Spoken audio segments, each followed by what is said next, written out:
Hello my dear students. So today we will start chapter number 6, electromagnetic induction.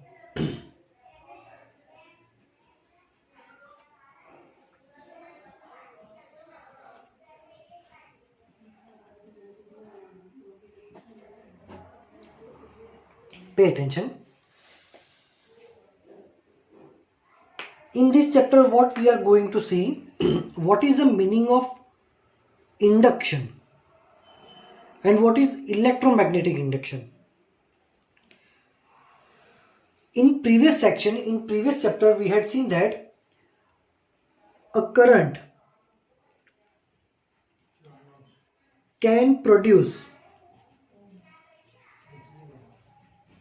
magnetic field. That means if I am having a wire and from in this wire if current is passing is I, then what will happen?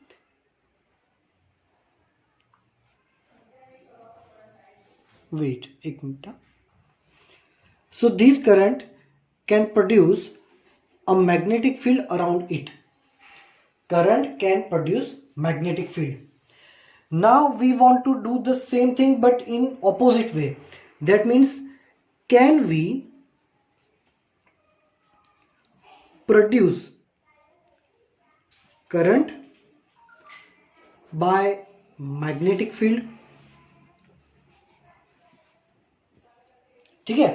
अब हमने जो अब तक जो process की है कि current pass करने से अराउंड मैग्नेटिक फील्ड जनरेट होता था, अब उसकी रिवर्स प्रोसेस हमें करनी है. मींस कि हमें मैग्नेटिक फील्ड का यूज करके करंट जनरेट करना है. इज इट पॉसिबल और नॉट? तो ये चीज को पॉसिबल है कि नहीं, इसके लिए हेनरी ने और फैराडे ने दोनों ने बहुत सारे एक्सपेरिमेंट किए थे. We will see all the experiments step by step. So first experiment number 6.1. आपको क्या करना है? आपको ये याद रखना है कि हमें प्रूव क्या करना है. We need to produce current by using magnetic field. Current से मैग्नेटिक फील्ड प्रोड्यूस कर सकते हैं. मैग्नेटिक फील्ड से करंट प्रोड्यूस कर सकते हैं कि नहीं, वो हमें चेक करना है. ठीक है.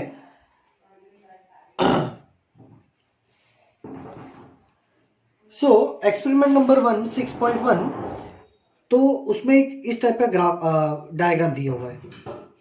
Suppose this kind of coil you have and from this coil we have attach a galvanometer and we have a magnet whose north pole is here and south pole is here. Ready? Galvanometer. What is galvanometer? Galvanometer is a device which detects the current. This is the galvanometer, जिसके exactly centre पे होता है 0, यहां पे होता है positive maximum और यहां पे होगा negative maximum. If current is not passing, then your needle will be pointed towards the 0, means no current. And if current is passing from the positive side, तो needle पॉजिटिव पे आ जाएगी. Otherwise negative से current आ रहा है तो needle negative side पे आ जाएगी. Now what Henry and Faraday do? They just move a magnet towards the coil. वो magnet को कॉइल की डायरेक्शन में ले गए. देन ही रियलाइज कि जैसे जैसे मैग्नेट अंदर आ रहा था वैसे वैसे इसमें से करंट पास हो रहा था. कैसे पता चलेगा करंट पास हो रहा है? गैल्वेनोमीटर डिफ्लेक्शन दिखा रहा था. इफ गैल्वेनोमीटर डिफ्लेक्ट्स मींस कि उसमें से करंट पास हो रहा है. सो जैसे जैसे मैग्नेट अंदर जा रहा था गैल्वेनोमीटर ने क्या किया? ऐसे डिफ्लेक्शन दिखाया. सपोज इमेजिन कि मान लो कि एन को अंदर ले जा रहे हैं, तब ये जो नीडल है वो पॉजिटिव पे शो कर रही है.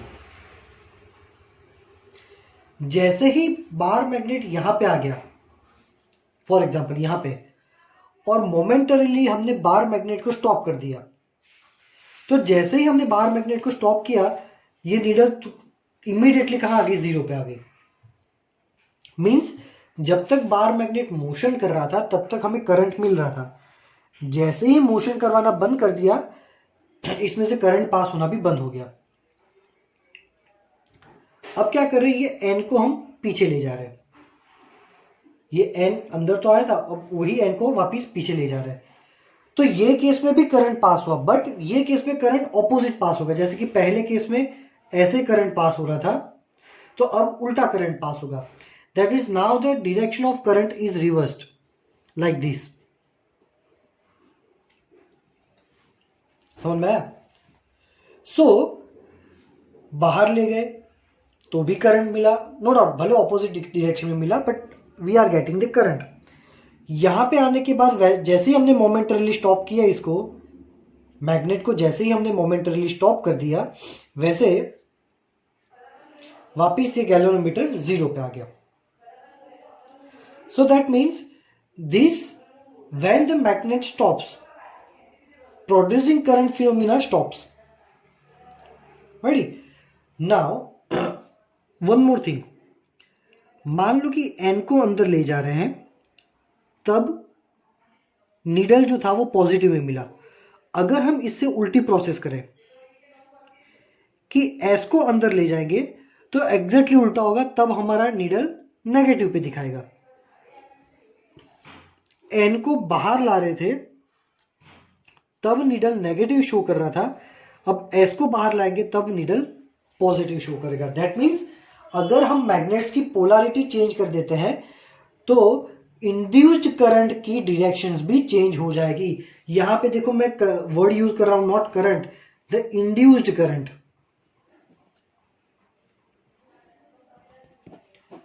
What is induced current? ये हमने जो बोला ना कि मैग्नेटिक फील्ड को यूज करके जब करंट बनाते हैं, मैग्नेटिक फील्ड को यूज करके जब करंट बनाते हैं तो उस करंट को बोलते हैं इंड्यूस्ड करंट। क्या बोलते हैं उसको? Induced current. नाउ अगर यही एक्सपेरिमेंट में मुझे करंट की वैल्यू ज्यादा चाहिए तो मैं क्या करूंगा कि ये मैग्नेट को फटाफट अंदर ले जाऊंगा। अगर मैं स्पीड में इसको ले जाता हूं तो ये करंट की वैल्यू मुझे ज्यादा मिलती है, बिकॉज मैग्नेट को अंदर ले जाने की 2 मेथड है। अब धीरे धीरे भी ले जा सकते हो, अब फटाफट भी ले जाते है ना, पर स्पीड में ले जाने से आपको करंट की वैल्यू ज्यादा मिलेगी, धीरे धीरे ले जाने से करंट की वैल्यू कम मिलती है। सो ऐसा तो क्या हो रहा है कि इसमें करंट प्रोड्यूस हो रहा है। तो देखो, पहला कंक्लूजन ये निकलता है, रिलेटिव वेलोसिटी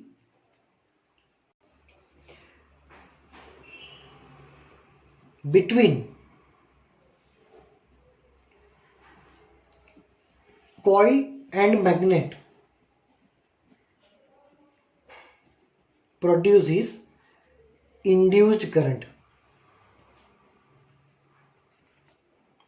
ठीक है, देखो भाई, मैं डायरेक्टली भी तो लिख सकता था कि भाई मैग्नेट की वेलोसिटी की वजह से करंट प्रोड्यूस हुआ। ये रिलेटिव वेलोसिटी वर्ड क्यों यूज किया मैंने? क्योंकि मान लो ये कॉइल है, ये मैग्नेट है। अब कॉइल हमने स्टेडी रखी है और मैग्नेट को अंदर ले जा रहे हैं। ये करंट मिलेगा, करंट स्टॉप हो गया, करंट मिलेगा बट ऑपोजिट डायरेक्शन में मिलेगा। ठीक है, तो अब मान लो मैं दोनों को मोशन कर रहा हूं तो दोनों एक साथ ऐसे और दोनों एक साथ ऐसे जाएंगे, ये तो क्या हमें इंड्यूस करंट मिलेगा? नहीं, क्योंकि ये रिलेटिव वेलोसिटी नहीं है। रिलेटिव वेलोसिटी मतलब एक ही रिलेशन में दूसरा मोशन कर रहा है। हाँ, अब हो सकता है ये स्टॉप है तो इसको दिखेगा कि भी कॉइल मेरे पास आ रही है, ये केस में उसको नहीं पता चलेगा कि कॉइल मेरे पास आ रही कि जा रही, because distance between this two is same. तो हमें इंड्यूस्ड करंट प्रोड्यूस करना है। If you need to produce the induced current we need a relative velocity. दोनों के बीच में एक रिलेटिव वेलोसिटी होनी चाहिए। दूसरा, ऐसा तो क्या हो रहा है कि भी करंट प्रोड्यूस हो रहा है, तो दूसरा conclusion, number of magnetic field lines linked with coil are changing. ये एन है, एन में से मैग्नेटिक फील्ड लाइंस निकलती है, एस में जाती है, ये हमें पता है, ठीक है। कुछ फील्ड लाइंस ऐसी भी होंगी, कुछ और दूर जा रही होंगी, कुछ ऐसे जा रही होंगी, है ना। अब जैसे जैसे तुम मैग्नेट को पास में ले आओगे, सो क्या होगा, field lines linked with the coil are continuously increasing. जैसे जैसे मैग्नेट को अंदर ले जाओगे तो ये मैग्नेटिक फील्ड लाइन ज्यादा लिंक होगी इसके साथ, ठीक है। और जब दूर ले जाते हैं तो मैग्नेटिक फील्ड लाइन जो इसके साथ लिंक हो रही है वो डिक्रीज हो रही है। तो जब magnetic field lines which are link with the coil are changing, जब मैग्नेटिक फील्ड लाइंस जो कॉइल के साथ लिंक हो रही है वो कंटिन्यूसली चेंज हो रही होगी, तो ही then only we can get induced current, ठीक है। तो ही हमें इंड्यूस करंट मिल सकता है। समझ में आ रहा है? चलो अब देखो, what happens when we stop the magnet। अब जैसे कि ये मैग्नेट को हमने स्टॉप कर दिया, मान लो मैग्नेट यहीं पे रखा हुआ है, तो फील्ड लाइंस इसमें से पास तो हो रही है, पर हमारा मेन फंडा क्या है कि magnetic field lines, number of magnetic field lines which are link with the coil are should be continuously changing. अभी इसमें से मान लो कि 3 फील्ड लाइंस आ रही है और मैग्नेट को हम नहीं हिला रहे, तो ये फील्ड लाइन जो इसमें से 3 पास हो रही है वो 3 की 3 ही रहेगी, ये केस में करंट प्रोड्यूस नहीं होगा। सो ये अच्छे से याद रखना कि करंट प्रोड्यूस करने के लिए मेन क्या हो रहा है, मेन चीज ये हो रही है। एक ही चीज ऐसी है कि जिससे करंट प्रोड्यूस कर सकते हो कि भाई कॉइल के साथ जितने भी फील्ड मैग्नेटिक फील्ड लाइंस है वो नंबर ऑफ फील्ड लाइंस को तुम कंटिन्यूसली चेंज करो, और वो चेंज कराने के लिए ही हम मोशन कर रहे हैं। हम उल्टा भी कर सकते हैं, मैग्नेट को स्टेबल रख के कॉइल को इधर ले जाए तो भी हो सकता है। दोनों के बीच में रिलेटिव मोशन होना चाहिए, है ना। हमें कुछ भी करके ये जो कॉइल है, ये कॉइल के साथ जितने भी फील्ड लाइंस लिंक्ड है वो हमें चेंज करनी है। अभी 3 है तो 4 5 6 7 8 कंटिन्यूसली फील्ड लाइंस को इंक्रीज करो या फिर कंटिन्यूसली उसको डिक्रीज करो। जैसे ही स्टॉप हो जाओगे करंट प्रोड्यूस होना बंद हो जाएगा। अब सेम एक और एक्सपेरिमेंट है which is experiment number 6.2।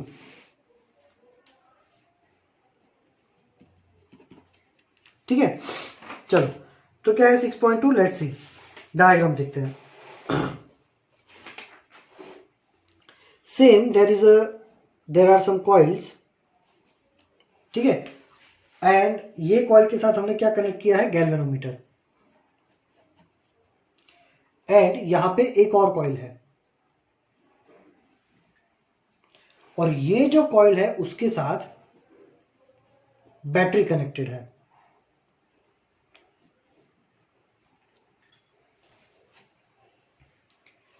So battery है तो क्या होगा, बैटरी में से करंट पास होगा, करंट पास होगा तो क्या होगा, इसके अंदर एक मैग्नेटिक फील्ड जनरेट होगा। दैट मीन्स प्रीवियसली हमने जो मैग्नेट रखा था उसकी जगह हमने करंट कैरिंग कॉइल रख दिया है, because current carrying coil can produce magnetic field. अब ये केस में भी मैग्नेटिक फील्ड जो है वो ऐसे हो सकता है, कुछ कुछ फील्ड लाइंस ऐसे बाहर निकल रही होंगी। That means some of the magnetic field lines are link with the second coil. अब अगर ये कॉइल को मैं अंदर बाहर करूं तो क्या होगा, magnetic field lines which is link with the coil will increasing, पास में लाओगे तो इंक्रीज होगी और दूर ले जाओगे तो डिक्रीज होगी, तो इससे भी हमें करंट मिलेगा। तो इसके लिए क्या हुआ, यहां पर भी हमें रिलेटिव मोशन मिला between the two coils.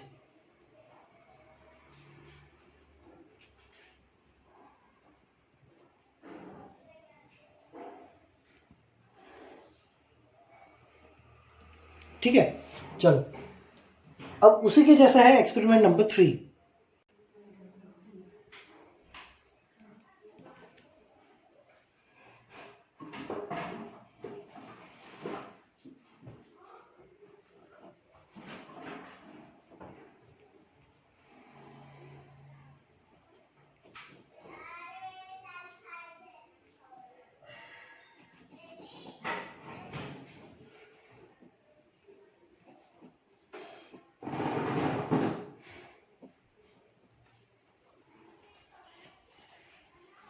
Okay, so experiment number 3 says what, कि भाई देखो एक्सपेरिमेंट नंबर 1 में हमने देखा कि भाई रिलेटिव वेलोसिटी की वजह से ये हुआ, दूसरे में भी देखा कि भाई रिलेटिव मोशन की वजह से हो रहा। एक्सपेरिमेंट नंबर 3 ये प्रूव करता है कि रिलेटिव वेलोसिटी, रिलेटिव मोशन ही एक पैरामीटर नहीं है कि जिससे हमें इंड्यूस करंट मिले। हमें एक्चुअली में करना क्या है कि फील्ड लाइंस को कुछ भी करके बढ़ाना है और फील्ड लाइंस को कुछ भी करके कम करना है।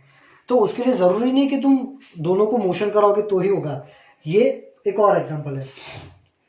Right now in this situation when the switch is open, no current flows, condition number 1, no current flows. अब कोई भी करंट फ्लो नहीं हो रहा तो क्या होगा? अब करंट फ्लो नहीं हो रहा है तो ऑब्वियसली कि यहां पे मैग्नेटिक फील्ड नहीं होगा। No current flows means no magnetic field. अब यहां पे मैग्नेटिक फील्ड नहीं है तो ऑब्वियसली वो मैग्नेटिक फील्ड यहां पर भी लिंक नहीं है।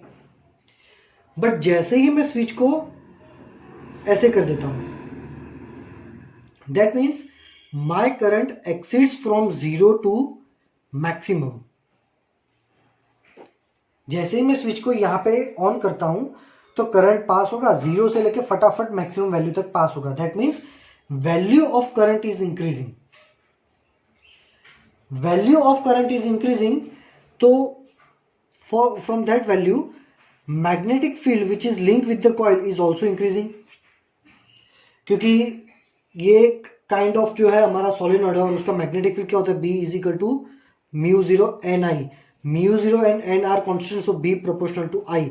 जैसे जैसे करंट बढ़ेगा ये मैग्नेटिक फील्ड भी बढ़ेगा, है ना। So current is increasing 0 to maximum. मान लो कि ये बैटरी 10 एम्पियर करंट प्रोड्यूस करती है, तो जैसे स्विच ऑन करोगे करंट 0 से लेके 10 तक बढ़ेगा। तो 0 1 2 3 4 5 6 7 8 9 10 फटाफट बढ़ेगा। तो यहाँ पे मैग्नेटिक फील्ड भी फटाफट इंक्रीज होगा। तो ये मैग्नेटिक फील्ड लाइंस जो इसके साथ लिंक्ड है, magnetic field lines which is linked with this another coil are also increases. ready? तो इससे क्या होगा कि इसमें करंट प्रोड्यूस होगा। अब थोड़ी देर के बाद क्या करूं, अब करंट तो मैक्सिमम हो गया, 10 तक पहुंच गया। अब मैग्नेटिक फील्ड की वैल्यू कांस्टेंट हो गई। 0 टू 10 की प्रोसेस में ही आपको यहां पे इंड्यूस करंट मिलेगा। जैसे ही करंट मैक्सिमम हो गया ये इंड्यूस करंट बंद हो जाएगा। फिर वापस आपको क्या करना है कि ये स्विच को वापस ऊपर ले जाना है, मतलब नो करंट फ्लोज, मतलब जो करंट पहले 10 एम्पियर था वो डायरेक्टली हो गया 0। That means current is reducing step by step. The magnetic field is also decreasing, so decreases magnetic field again produces current but in opposite direction. तो switch को बार बार on off on off on off करते रहोगे तो हमें current ऐसे ऐसे, भले ही गैल्वेनोमीटर में डिफ्लेक्ट करता हुआ करंट मिलेगा, but we will get the current. तो यहां पे जो हमारा क्वेश्चन था, can we produce current by magnetic field, तो आंसर आएगा yes, but there is some change in the answer. We can produce current by using continuously changing magnetic field only। तो हमारा क्वेश्चन ये था कि क्या मैग्नेटिक फील्ड का use करके हमें करंट मिल सकता है, तो आंसर है मिल सकता है, but magnetic field should be continuously changing.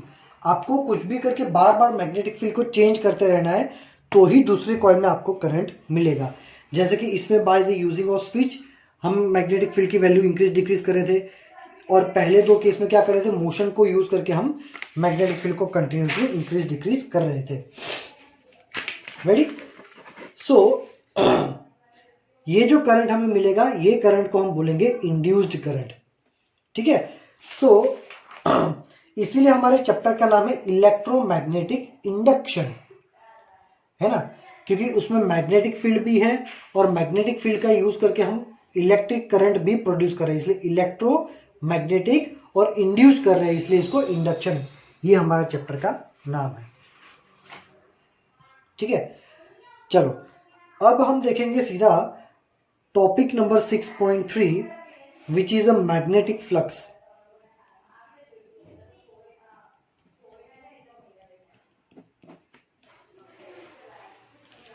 What is magnetic flux?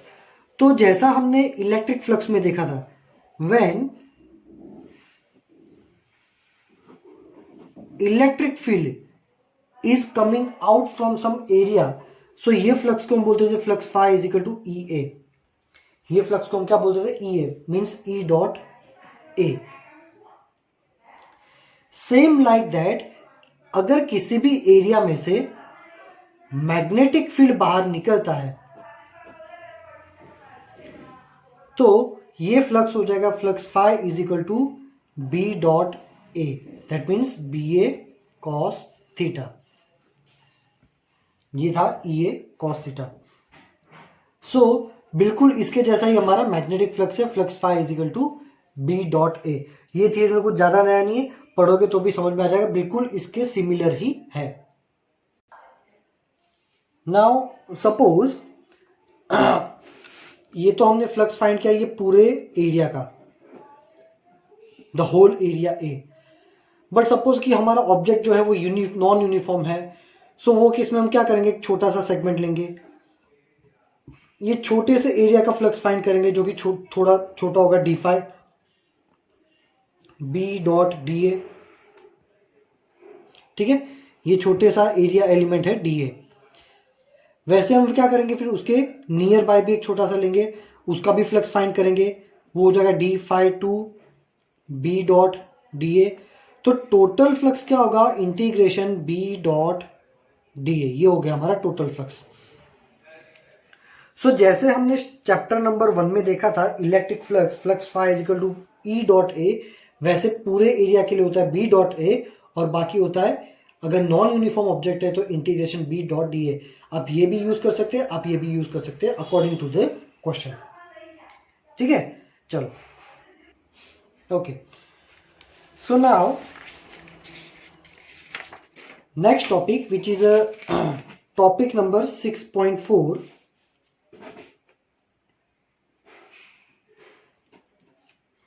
Faraday's law of induction।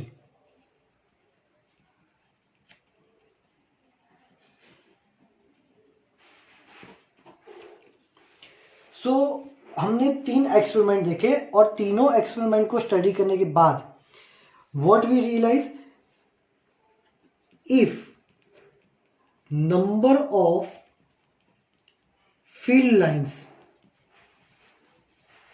Are changing, then we can have induced current। ठीक है, अब फ्लक्स क्या होता है? Flux phi is equal to B dot A, और अभी मैंने आपको एक्सप्लेन किया था कि flux means number of field lines passing from the flux, passing from the area is known as a flux। अगर ज्यादा नंबर ऑफ फील्ड लाइन पास हो रही है तो आपका फ्लक्स ज्यादा है, कम नंबर ऑफ फील्ड लाइन पास हो रही है तो आपका फ्लक्स कम है। ठीक है, अब हमने क्या देखा कि भाई किसी भी कॉइल के साथ जो भी फील्ड लाइंस पास हो रही है उसमें से, किसी भी कॉइल में से जो भी फील्ड लाइंस पास हो रही है वो नंबर ऑफ फील्ड लाइंस को हमें कंटिन्यूसली चेंज करना है। That means we need to change flux continuously। हमें कंटिन्यूसली फ्लक्स को चेंज करना है। क्यों? क्योंकि फील्ड लाइंस बार बार चेंज होगी तो हमें क्या मिलेगा? इंड्यूस्ड करंट, है ना। फील्ड लाइंस बार बार चेंज करना मतलब फ्लक्स को बार बार चेंज करना, और चेंजिंग फ्लक्स हमें क्या देगा? करंट। रेडी? अब इंड्यूस्ड करंट प्रोड्यूस तो हो गया, बट हमारा थ्योरी क्या कहती है कि करंट तभी प्रोड्यूस हो सकता है जब बैटरी कनेक्टेड हो, मींस पोटेंशियल डिफरेंस हो तो ही करंट प्रोड्यूस होगा। अब चेंजिंग मैग्नेटिक फील्ड लाइंस मतलब चेंजिंग फ्लक्स, उसमें से करंट तो मिल गया, करंट है मतलब पोटेंशियल डिफरेंस होगा ही होगा, जिसको हमने बोला था ईएमएफ। दैट मीन्स अब क्या करेंगे, देखो सारे स्टेप्स में यहां पे लिखता हूं, चेंजिंग फील्ड लाइंस, ठीक है। चेंजिंग फील्ड लाइंस मतलब क्या होगा, चेंजिंग फ्लक्स, चेंजिंग फ्लक्स से क्या होगा, इंड्यूस्ड करंट प्रोड्यूस होगा, और इंड्यूस्ड करंट है that means we have induced EMF. अब तुम फ्लक्स में चेंज फटाफट करोगे तो ईएमएफ भी बड़ा मिलेगा, करंट भी बड़ा मिलेगा। अगर तुम चेंज इन फ्लक्स धीरे धीरे करते हो, मैग्नेट को धीरे धीरे ले जाते हो, तो चेंज इन फ्लक्स धीरे धीरे होगा, ईएमएफ कम प्रोड्यूस होगा, करंट भी कम प्रोड्यूस होगा। सो यहां पे हम बोलेंगे कि EMF is nothing but it is a change in flux with time. ये हो गया आपकी टेक्स्ट बुक का इक्वेशन नंबर 6.3। यहां पे आएगा negative sign, here negative sign indicates Lenz law, जो कि हम नेक्स्ट थ्योरी में पढ़ेंगे। Here negative sign indicates Lenz law, जो कि हम नेक्स्ट थ्योरी में पढ़ेंगे। तो इंड्यूस्ड ईएमएफ कब मिलता है, जब चेंज इन फ्लक्स होता है, तो E is equal to minus of d∅/dt, है ना। Change of flux with time will give you EMF. अगर टाइम के साथ फटाफट फ्लक्स चेंज करते हो तो बड़ा ईएमएफ मिलेगा, करंट भी बड़ा मिलेगा, ठीक है। अब अगर हमारे पास ऐसा n नंबर ऑफ टर्न्स वाला कॉइल है तो हमें ईएमएफ भी n टाइम्स मिलेंगे। तो E is equal to formula होता है -n d∅/dt। ये हो गया आपका इक्वेशन नंबर 6.4, ठीक है। चलो, अब हमने देखा था कि फ्लक्स क्या होता है, तो भाई फ्लक्स होता है BA।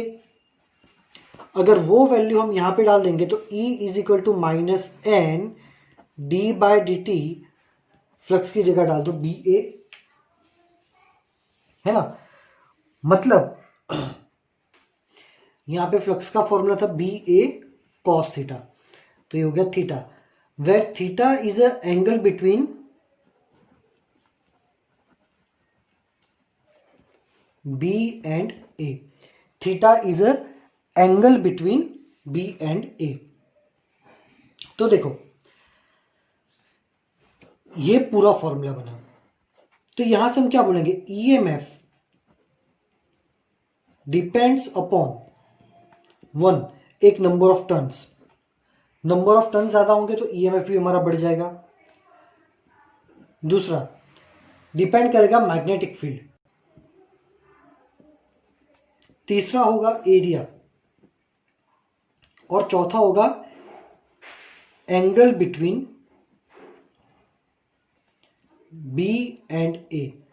ये चार में से कोई भी एक क्वांटिटी भी बदलोगे तो हमारा EMF चेंज हो जाएगा, है ना। और EMF कोई भी क्वांटिटी चेंज करोगे तो EMF प्रोड्यूस होगा, EMF प्रोड्यूस होगा तो करंट प्रोड्यूस होगा, ठीक है। So here we can say EMF depends upon number of turns, magnetic field, area और angle between magnetic field and area. चार में से एक भी क्वांटिटी चेंज करने से you will have a EMF and as a result you will have the induced current. So आज के लेक्चर में इतना ही रखते हैं। If you are having any doubt, you can ask me in the message section. Thank you very much, my dear students.